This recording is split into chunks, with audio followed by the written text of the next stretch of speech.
Israel y el 7 de octubre. Un inside job.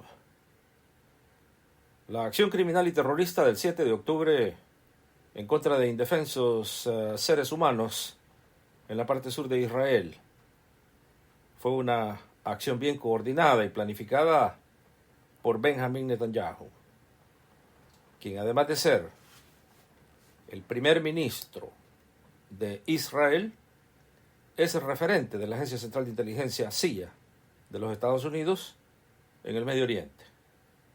Y obviamente el jefe de la Mossad, o sea, la inteligencia israelita. Sin una acción bien coordinada con la CIA, con la Mossad y con la MI6, la MI6 es la inteligencia inglesa,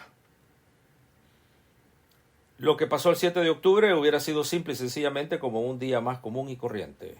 No hubiera pasado, no pudiese haber ocurrido. Urgía el 7 de octubre en el contexto del momento israelita. Y es que el primer ministro israelita, Benjamin Netanyahu, estaba a punto de ir a prisión. El pueblo israelita siempre ha sospechado de Bibi, como le han llamado desde su niñez a Benjamin Netanyahu. A tal grado que sin temor a equivocarse, casi o quizás un poco más del 80% de la población israelita lo declara culpable directo del 7 de octubre.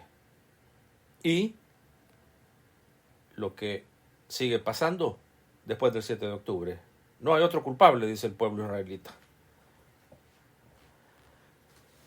Aunque correctos en la decisión de culparlo, pero tal vez incorrectos en la razón del por cual lo culpan, porque no es que Bibi sea culpable porque le fallaron los servicios de inteligencia, es al contrario, no. Bibi es culpable porque precisamente los servicios de inteligencia israelita le funcionaron a la perfección, todo estaba planificado. La gente de Hamas penetró a territorio israelita sin que fueran detectados hasta horas después.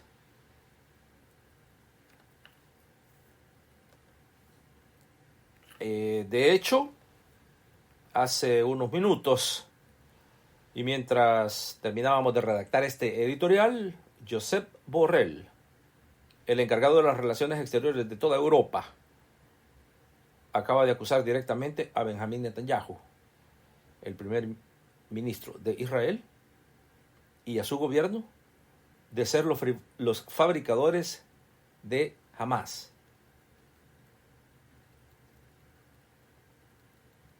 En su discurso de aceptación del doctorado honoris causa aquí en España, en la Universidad de Valladolid, el canciller europeo ha afirmado que Israel, su gobierno y en particular su actual primer ministro Benjamin Netanyahu han creado a Hamas para usarlos como instrumento destructor de cualquier intento de negociación entre palestinos e israelitas. Y además añadió que el propio Netanyahu se ha entregado totalmente a la causa de evitar la idea de los dos estados y para eso, dice Borrell, crearon a Hamas, para que esta organización dividiera a los palestinos y garantizara la no creación de los dos estados.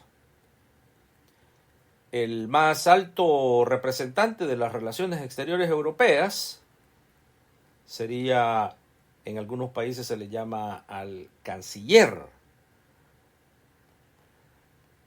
o el secretario de las relaciones exteriores,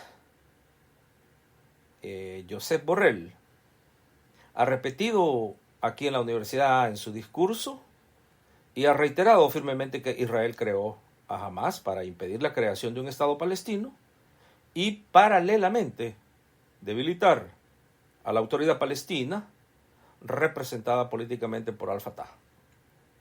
El 9/11 israelita no podía llegar en un mejor momento, el perfecto, al igual que el 9/11 en Estados Unidos de América, que llegó cuando el presidente de Estados Unidos de América era manejado por la Agencia Central de Inteligencia, por la CIA.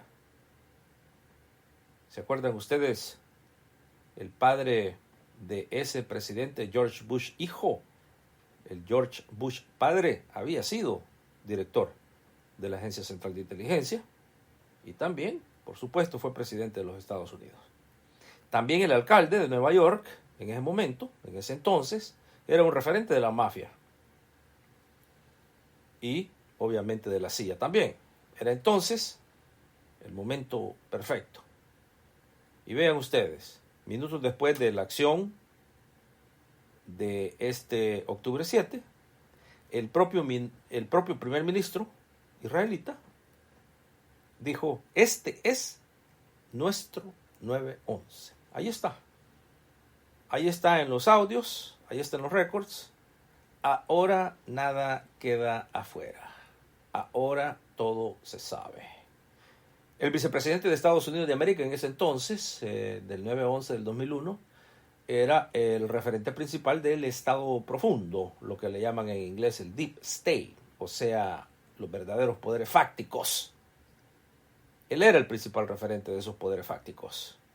Y de hecho, era quien verdaderamente tenía el poder en la Casa Blanca, aunque el presidente era George Bush, hijo. El verdadero poder estaba en las manos del entonces vicepresidente, que todos ustedes recordarán, Dick Cheney.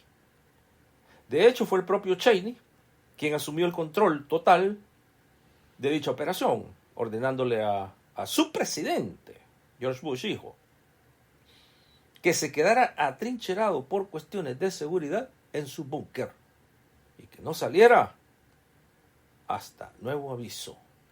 Ahí están los documentos, usted los consulta. Y así fue. El 7 de octubre para Israel también era el momento perfecto. Bibi estaba a punto de ser condenado por sus grandes crímenes, probado ya de corrupción, y que también quería desmantelar a todo el aparato judicial de Israel. En esos momentos, él tiene de ministro de la Seguridad Nacional a Itamar Ben-Gvir, al que el propio Ehud Olmert, ¿se acuerdan ustedes de Olmert? Un ex primer ministro israelita. Él lo ha calificado a Ben-Gvir como la amenaza más peligrosa para la seguridad de Israel, aún que el propio Irán. Así lo ha dicho el ex primer ministro Olmert. Este ministro de la Seguridad Nacional israelita, Itamar Ben-Gvir, es más peligroso para la seguridad israelita que el propio Irán. Esto lo repetimos y hacemos énfasis por lo trascendental de esta declaración. Itamar es tan peligroso que aún en tiempos de reclutar, el propio ejército israelita se rehusó a reclutarlo, pues lo consideraban demasiado peligroso como para armarlo. Itamar Ben-Gvir ha dado un sinfín de declaraciones desde el 7 de octubre y sigue dándolas. Todas altamente peligrosas, racistas y criminales. Ha dicho que Israel no puede convivir con cáncer. Y lo ha aclarado al decir que cáncer es en referencia a los palestinos. De hecho, el gobierno de Sudáfrica, todos ustedes ya están informados, alertados, el gobierno de Sudáfrica está utilizando declaraciones oficiales de este propio Ben-Gvir en sus acusaciones en contra de Israel, a quien lo acusa, como ustedes lo saben muy bien, allá en la Corte Internacional de La Haya, acusa a Israel de cometer genocidio en contra de los palestinos en Gaza. Este terrorista de Itamar es quien hoy supervisa la seguridad nacional de Israel. Esto lo apuntamos por si todavía hay duda sobre que el 7 de octubre fue en realidad un trabajo desde adentro. Aún el que fuera ministro de la Defensa antes de la llegada de Itamar, Benny Gantz, ha calificado a Itamar de privatizar el ejército israelita para convertirlo en una máquina de asesinos que hoy están exterminando a los palestinos en Gaza. Entre los trofeos del terrorista Ben Gvir está el asesinato del ex primer ministro Yitzhak Rabin. ¿Se acuerdan ustedes aquella gran noticia del asesinato del primer ministro israelita Yitzhak Rabin? Que aunque no fue el propio Ben Gvir el autor material directo del asesinato, pero sí pertenecía al grupo de asesinos que habrían planificado la muerte del ex primer ministro. La venían planificando desde semanas antes. El pueblo israelita conoce bien este hecho. Y conocen muy bien a Ben Gvir. De ahí que saben de lo que Ben Gvir es capaz. Este terrorista sionista no cuenta ni con el apoyo del 10% del electorado. Valga ver las últimas encuestas, que son públicas, usted las puede revisar. Ni el 10% del electorado. Los orígenes de este terrorista Ben Gvir apuntan a que es un asesino cuyos ancestros vinieron de Kurdistán, del lado de su madre, y de Irak, del lado de su padre. O sea, típicos mercenarios terroristas. Desde joven, Itamar ya era un terrorista reconocido, con fondos que le llegaban a través de transferencias desde las ONGs estadounidenses y europeas, y también de las que estaban basadas aquí en Israel. Ben Gvir ordenaba y pagaba a bandas de criminales para que en las noches fueran a quebrar los vidrios de los carros, de las tiendas, de los negocios, de los árabes, y a pintar todas las propiedades de los árabes con palabras amenazantes, discriminadoras, racistas y genocidas. Su terrorismo no solamente era contra los palestinos, sino también con organismos internacionales como la ONU, Organización de las Naciones Unidas. En varias ocasiones pagó para que destruyeran locales de las propias Naciones Unidas, y en más de una ocasión, se dice, pagó para que asesinaran a personal de las Naciones Unidas trabajando en territorio palestino. Imagínense hoy, con el magno poder que tiene este sionista, qué cosas no podrá hacer. Ahí la explicación del genocidio. Abogado de profesión, este sionista terrorista defiende a terroristas también. El caso del Baby Ali, aquí en West Bank. Es un caso conocido por muchos de ustedes, por muchos del pueblo de Israel. Fue un caso que se hizo bastante público. Un grupo de terroristas sionistas israelitas bombardearon e incendiaron la residencia de la familia de Ali, muriendo carbonizados todos los miembros de la familia, incluyendo al propio Baby Ali. Estos casos, entre muchos otros, son los que defienden el genocidio de Itamar.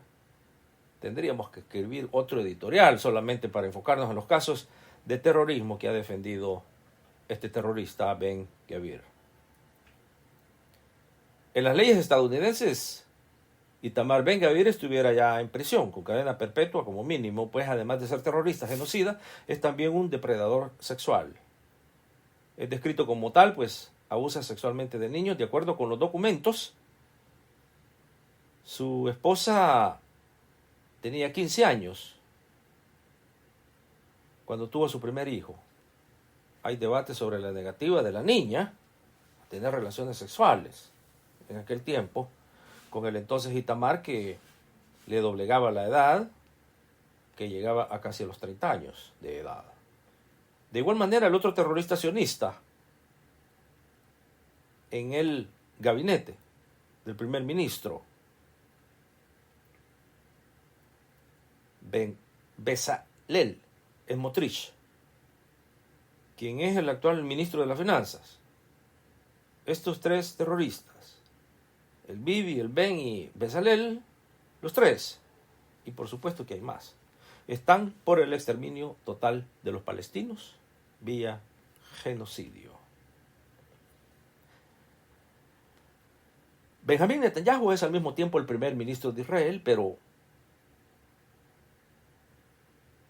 en sus adentros Netanyahu no le responde al pueblo de Israel, le responde a la Agencia Central de Inteligencia, a los servicios de inteligencia, a los poderes fácticos y al complejo militar industrial y al gobierno de los Estados Unidos. También este primer ministro es ciudadano estadounidense. Vivió, creció, estudió, trabajó en Estados Unidos de América. Después de todo, es el propio gobierno de Estados Unidos que con los impuestos de los americanos le pagó el estudio a Netanyahu, le dio trabajo a él y a su familia.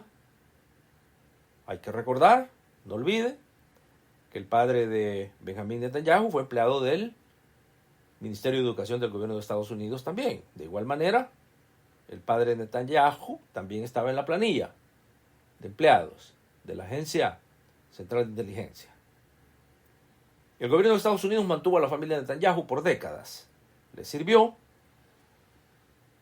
y hoy, y en el pasado, y a ver hasta cuándo, se sirven de él. En las décadas que vivió en Estados Unidos, Benjamín Netanyahu al mismo tiempo fue preparado en las artes de un agente internacional de inteligencia, y así como recibe el premio de ser el referente de la CIA en toda la región del Medio Oriente, y que luego la misma CIA, Mossad, trabajan conjuntamente para convertirlo en el primer ministro israelita, que ha servido más tiempo en el gobierno israelita que ningún otro político de ese país desde la fundación de Israel en 1948. Es de suprema importancia aclarar que ningún político israelita llegó a niveles tan elevados como llegar a ser el referente de la CIA en todo el Medio Oriente. Todo tiene una explicación, todo tiene una lógica, especialmente cuando se trata de Israel, en el Medio Oriente. Para llegar a ser lo que Netanyahu es, no importa si tiene o no el apoyo del pueblo israelita, pero sí es indispensable que lo apoye totalmente la CIA, la Mossad y la MI6. Benjamín Netanyahu, como mercenario político internacional, tiene absolutamente el apoyo de esas tres organizaciones terroristas internacionales, de Estados Unidos, de Israel y de Inglaterra, respectivamente.